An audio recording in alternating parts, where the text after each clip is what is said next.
Assalamualaikum warahmatullahi wabarakatuh.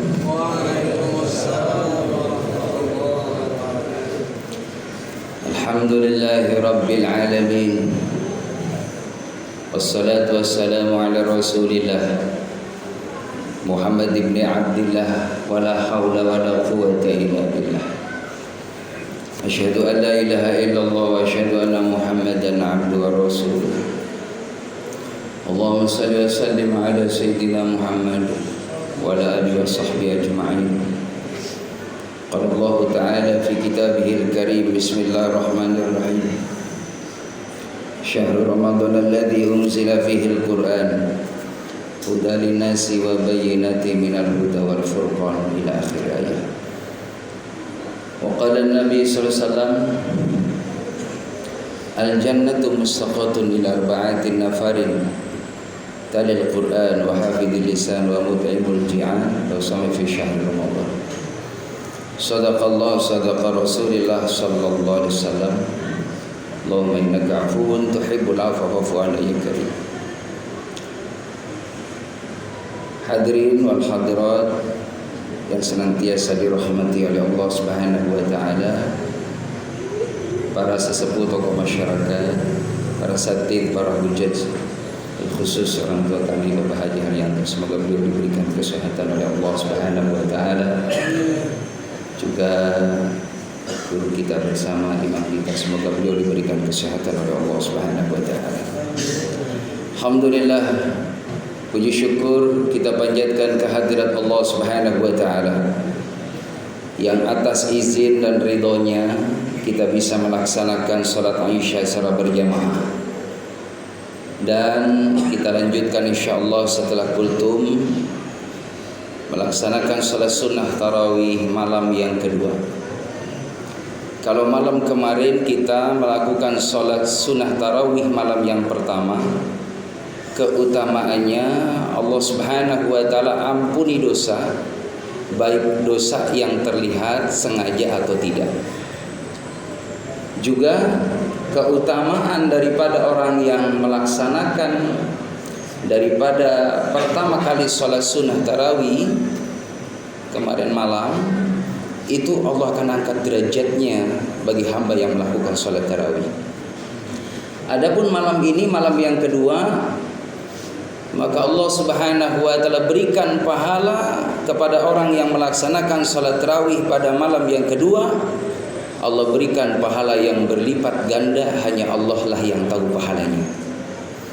Lalu besok malam, malam yang ketiga, itu pahalanya kalau kita melakukan sholat sunnah tarawih, Allah akan bikinkan istana atau gedung di dalam surga Jannatul Firdaus. Keterangan itu diambil dari kitab Durratun Nasihin. Hadirin jamaah yang dimuliakan oleh Allah Subhanahu wa taala, maka kita bersyukur alhamdulillah bisa sama-sama melaksanakan sholat Isya secara berjamaah dan sholat tarawih malam ini. Kita niatkan selama bulan suci Ramadan, yang namanya tarawih ini adalah satu paket dengan saum. Dalam Bukhari Muslim, man shoma ramadhana imanan wa ihtisaban ghufira lahu ma taqaddama min dzambi wa man qama ramadhana imanan wa ihtisaban ghufira lahu ma taqaddama min dzambi.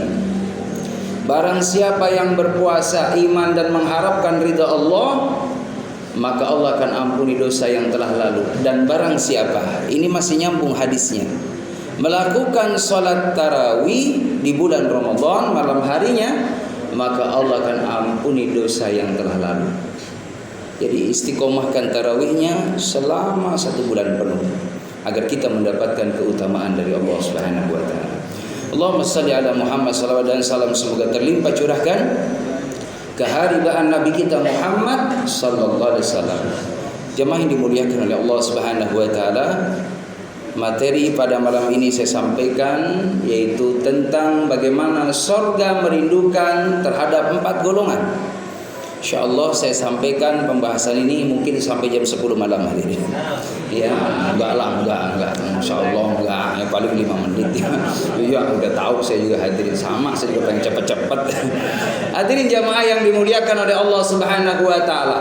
Umumnya yang namanya sorga itu dirindukan oleh kita sebagai umat Nabi Muhammad.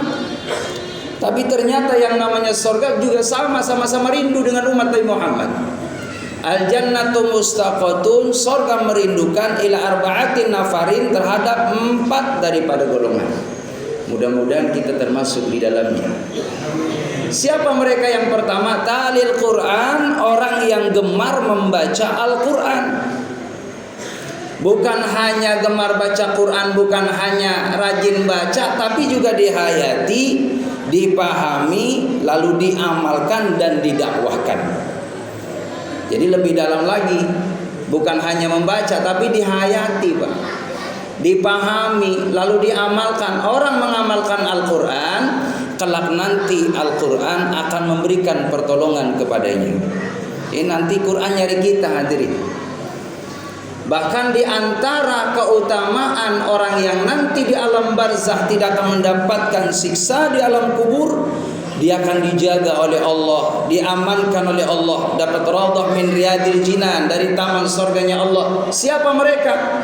Orang yang hafidh Quran, juga orang yang gemar membaca Quran.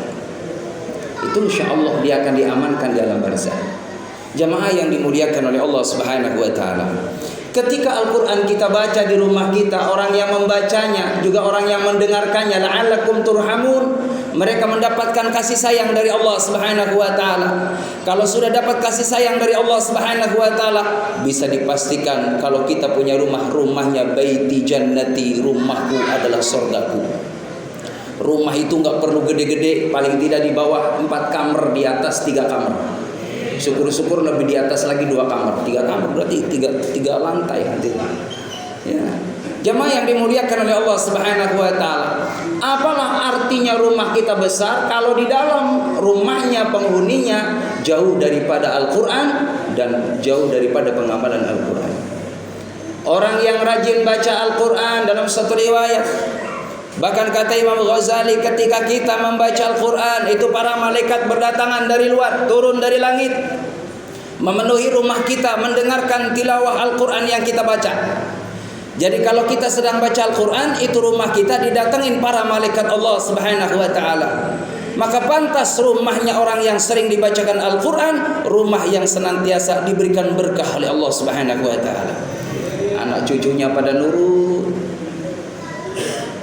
diajak ibadah, sama-sama demen ibadah, itu barokah Al-Quran. Maka jemaah rahimakumullah, saya himbau kepada para jamaah, selama bulan Ramadan, syukur-syukur habis ba'da sholat, nggak usah banyak-banyak lah, minimal 3 juz. Ya, habis sholat 3 juz. Ya, insya Allah ya. Kalau ibu-ibu mah 4 juz lewat, alpukat, ya melon. Jadi jemaah yang dimuliakan oleh Allah Subhanahu wa taala, talil Quran. Lalu yang kedua, wahafidil lisan. Orang yang menjaga lisan, salamatul insan fi hifdzil lisan. Selamatnya manusia itu tergantung lisannya. Lisannya dia pakai untuk zikir kepada Allah, lisan yang selamat. Lisan yang senantiasa dipakai untuk tilawah Al-Quran. Lisan yang dipakai untuk dakwah, mengajak orang berbuat kebaikan, nasihat dalam kebenaran. Lisan yang dipakai untuk berdoa kepada Allah. Usahakan manfaatkan selama di bulan Ramadan ada saatul ijabah, saat-saat yang baik untuk munajat kepada Allah Subhanahu wa taala. Di antaranya menjelang berbuka puasa. 3 menit mau azan maghrib, usahakan diisi dengan doa, bukan mantengin kolak hadirin. Cuma 3 menit mau buka puasa, kolak dipantengin, sendok dipegangin. Jamaah rahimakumullah. Lalu ketika kita menunggu azan maghrib, doa, minta sama Allah biar barokah umurnya, barokah kesehatannya, barokah ilmunya, barokah ibadahnya, barokah keluarganya, barokah lingkungannya. Jangan pernah kita lupa doain lingkungan biar pada berkah. Orang yang baik di sisi Allah, orang yang istimewa di mata Allah, nih diam-diam orang tadi dapat ampunan dari Allah dan dapat kasih sayang dari Allah. Sebelum tidur dia bukan hanya meminta kepada Allah, ya Allah ampuni dosaku, dosa pasanganku, dosa anak-anakku, dosa keluargaku. Juga ya Allah, ampuni dosa tetangga-tetanggaku. Wabil khusus, pernahkah kita memohonkan ampun di hadapan Allah, lalu menyebut orang yang pernah nyakitin kita, ya Allah, ampuni dosanya si fulan ya Allah, maafkan kesalahannya ya Allah. Kalau ada orang yang zalim sama kita, jangan pernah ngedoain buruk sama dia, karena doanya orang yang mazlum, yang terzalimi itu dianiaya, ya, orang yang dianiaya doanya diijabah oleh Allah Subhanahu wa taala. Jadi kalau ada orang yang tidak suka sama kita, resepnya anterin sesuatu, berikan hadiah. Jadi kalau ada jamaah rahimakumullah, orang nggak senang sama kita, pagi-pagi kasih duit 100.000, besoknya 200.000, ya besoknya 300.000. Ntar lama-lama dia mikir, ya Allah, ini orang segitu saya benci sama dia, tapi malah bukan membalas keburukan, malah dia ngasih hadiah kepada saya. Saat ini ya Allah, saya maafkan kesalahan dia. Jadi sahabat dilembutkan hatinya oleh Allah Subhanahu wa taala karena kita niat baik. Hadirin jamaah rahimakumullah. Lalu yang ketiga, siapa mereka orang yang senantiasa dirindukan surga? Wa mut'imul ji'an, orang yang memberikan makan kepada orang yang lapar. Banyak-banyaklah sedekah, janganlah kita jadi orang yang pelit, hadirin. Karena orang yang pelit itu nggak disukai sama orang. Al-bakhil ba'idu minallah, orang yang bakhil itu jauh dengan Allah. Ba'idun 'anin nas, jauh dengan manusia. Qaribu minan nar, dekat dengan neraka. Orang bakhil itu jangankan manusia, hadirin, kucing aja nggak demen sama orang yang pelit. Kucing nungguin di bawah meja, hadirin. Kita masak ikan, kata kucing, kali aja dapat kepalanya, kalau enggak ekornya. Emang orang pelit, hadirin. Itu ikan di presto, yuk sampai empuk banget. Allahu Akbar, kucing nungguin, Pak Bu, udah 10 menit di kolong meja, kali kebagian ekor sama kepala. Emang dasar orang pelit di presto, Pak, ludes tinggal piringnya doang. Kata kucing melongo dari bawah ngomong, terlalu, hadirin. Untung kucing enggak, ya, untung enggak kedengeran suaranya. Jadi jemaah yang dimuliakan oleh Allah Subhanahu wa taala, kalau hidup kita ini pengen berkah, rezekinya pengen bertambah, banyak-banyaklah berbagi dengan orang lain. Terutama kalau orang tua kita masih hidup nih, muliain orang tua kita, senengin orang tua kita, kita hidupnya bakal disenengin sama Allah. Lalu yang terakhir, orang yang dirindukan surganya Allah adalah orang yang shaum fi syahri Ramadan, orang yang puasa di bulan Ramadan, termasuk kita. Mudah-mudahan termasuk orang-orang yang dirindukan surganya Allah Subhanahu wa taala. Ikan sepat, ikan gabus, ikan lele, ceramah lebih cepat, lebih bagus, nggak usah bertele-tele. Karena kalau bertele-tele ke Jakarta beli burung pelatuk, lama-lama kalau jamaah ceramahnya lama-lama takut jamaahnya pada. Itu saja. Terima kasih. Assalamualaikum warahmatullahi wabarakatuh.